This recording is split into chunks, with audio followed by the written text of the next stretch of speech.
Molla boş öyle. Bilmesek ne obolyatır. Assalomu alaykum. Hop, assalomu alaykum. Yine Turkiya tumanimizdan bugun xudo xolasa yana safarga chiqib o'tirlar.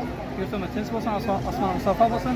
Hammaga nasib etsin. Ota-onalarimiz falsafani o'rganish, o'zi borishi, xudo xolasa yana yurtimiz tinch bo'lsa, shunday safarlar ham ko'p bo'ladi.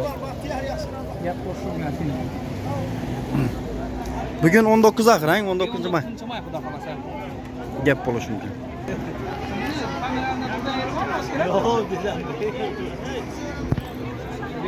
Yurtdoshlar hammamizni, ota-onalarimizni haj umralari ibarish nasib etsin.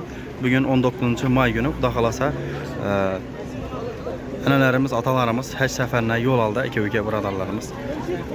Daim To'rtko'l jome masjidida. Ulayim hammangizga shu musofirda yurgan aka-uka birodarlarimiz ham aka-uka birodarlarimize nasip etsin. Yiberish ota-onalarimiz yani. Size bilen To'rtko'l sekret bo'ldi. Sog' bo'linglar, salomat bo'linglar.